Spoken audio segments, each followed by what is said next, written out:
Hello everyone, welcome you all on my YouTube channel. आप सभी का हार्दिक अभिनंदन, स्वागत, आभार। तो पुराने ज़माने से मैं लेकर आई हूँ एक और सुपरस्टार। हिंदी सिनेमा में अगर बात करें अनारकली की, तो सबसे पहले मधुबाला का नाम आता है। लेकिन ये भी सच है कि अनारकली के किरदार की बात होते ही बीना राय का जिक्र ज़रूर आता है, क्योंकि फिल्म मुग़ल आज़म बनने से 7 साल पहले अनारकली के किरदार को निभा चुकी और उस बेहतरीन छाप छोड़ चुकी थी बीना राय। सिनेमा में कई अभिनेत्रियों ने न सिर्फ अपनी खूबसूरत और दमदार अभिनय से लोगों के दिलों पर राज किया, बल्कि अपने किरदार से एक बेहतरीन और गहरी छाप छोड़ रखी है, जो आज तक कायम है। इन्हीं में से एक रही बीना राय, जिन्हें ताजमहल, घूंघट और अनारकली जैसी फिल्मों के लिए आज भी याद किया जाता है। तो हम बात करेंगे फिल्मी दुनिया में बीना राय की एंट्री। बीना राय फिल्म अनारकली से अपने अभिनय का लोहा मनवा चुकी थी। उस जमाने की अभिनेत्री रही जब पर्दे पर सब कुछ ब्लैक एंड वाइट हुआ करता था, लेकिन बीना राय के अभिनय से हर किरदार में रंग भर आता था। बीना राय की पैदाइश 1931 लाहौर में हुई और उनका असली नाम कृष्ण सरीन था। और पार्टीशन के बाद बीना राय का परिवार कानपुर में बस गया और बीना राय लखनऊ में आकर आईटी कॉलेज में पढ़ने लगी और यहीं से उनके मन में अभिनय की शुरुआत हुई।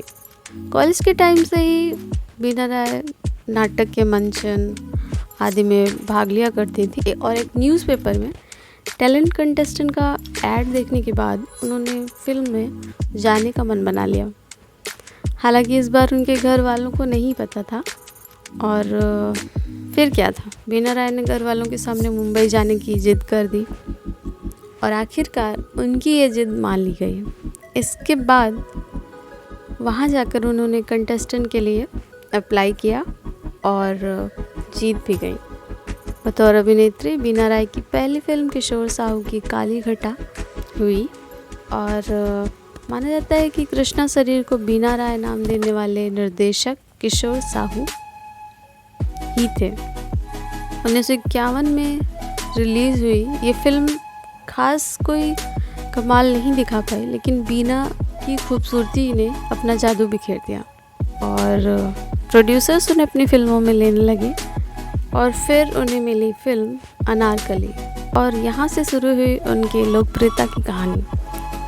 इसके बाद फिल्म मुग़ल आज़म में भी अनारकली के किरदार के लिए बीना राय को अप्रोच करने की बात चली, हालांकि बात बन नहीं पाई। अपने 15 साल के करियर में बीना राय ने कुल 19 फिल्मों में काम किया। घूंघट के लिए उन्हें सर्वश्रेष्ठ अभिनेत्री का फिल्म फेयर अवार्ड मिला। बीना राय ने प्रेमनाथ से शादी की और फिल्मों को एक तरफ किया और उनके 2 बेटे प्रेम किशन और कैलाश नाथ हैं। तो कई दशकों तक लोगों के दिलों पर राज किया उन्होंने और उन्होंने अपना एक पर्सनल किस्सा शेयर किया। बताती हैं, दरअसल ये बात बहुत कम ही लोग जानते हैं कि प्रेमनाथ अपने ज़माने के मशहूर अभिनेत्री मधुबाला से बेइंतहा प्यार किया करते थे। इतना ही नहीं, दोनों की शादी की भी बात चली, लेकिन ये बात होते होते रह गई। बीना राय ने बताया कि जब मधुबाला की तबीयत बिगड़ी थी तो उनके हस्बैंड ने उन्हें कहा कि वे उनके प्यार में थे। बीना राय ने इंटरव्यू में कहा भी कि मेरे पति उनकी हालत से बहुत परेशान थे। वो इस बात को एक्सेप्ट नहीं कर पा रहे थे कि मधुबाला इतनी ज़्यादा गंभीर रूप से बीमार हैं। ये बताते हुए कहती हैं कि बेशक उन्होंने सुखद पल साझा किए होंगे, लेकिन चीज़ें हमेशा एक जैसी नहीं रहती। प्रेम कहानियों का अंत हमेशा सुखद नहीं होता और प्रेम कहानियाँ बदलती रहती हैं। तो ये थी गुजरे हुए ज़माने से हमारी अनारकली यानी बीना राय। आई होप कि ये स्टोरी आप सभी को बहुत पसंद आई होगी और मशहूर हस्तियों की अनसुनी दास्तान जानने के लिए मेरे साथ बने रहें फ्लैशबैक इन पर। तब तक आप सभी अपना ध्यान रखिए, ख्याल रखिए, खुश रहें। Thank you so much everyone for being with me. धन्यवाद।